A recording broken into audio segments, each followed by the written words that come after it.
I think the UK government has kept a hard Brexit or a no-deal Brexit on the table.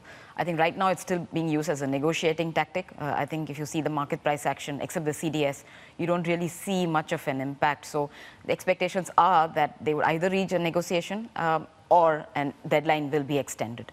We have to assume that the second referendum is a distant idea. So it really leaves us two options. Either you have a package by March 29th or this gets pushed further down the line. If the hard line or hard Brexit or a no-deal Brexit really materializes, I think, like I mentioned, markets have not factored in right now. So that's going to be a certainly very risky event. Businesses are not ready for it. I think there were just some financial companies or banks which moved part of their operations, but none of the real economy manufacturers or producers actually started looking at it very seriously. And you'll have overnight tariff barriers come up. It'll be like any other economy vis-a-vis EU. You know, UK will not have any of the tariff advantages. Then you have labor movements that will also clamp down very heavily.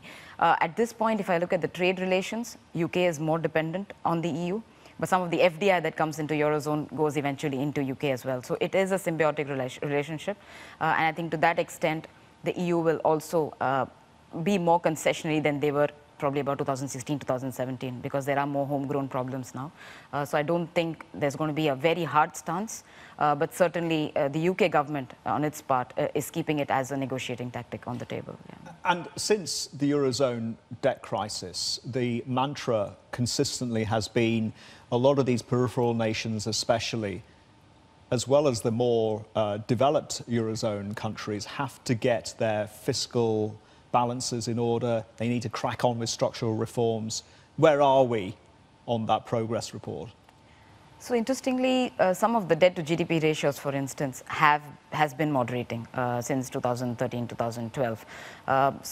And then there's also been signs of fiscal prudence. The deficit overall, as well as selective countries, especially the core economies, has been coming off. I mean, Germany, for one, of course, enjoys on the current account front a huge surplus. But on the deficit side, you have seen improvement in the past 4 to 5 years. So I think that's a good development.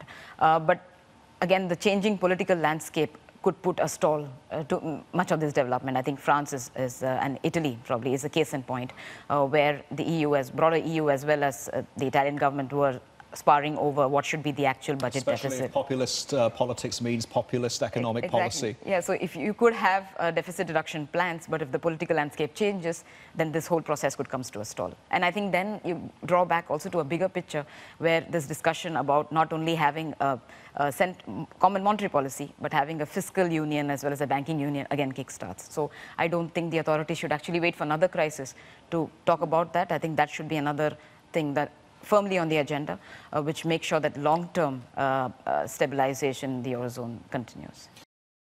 Hi, I'm Emily Tan, and thanks for watching CNBC. You can check out more of our videos by clicking on the boxes on the screen, and don't forget to subscribe to the channel for more. Thanks for watching.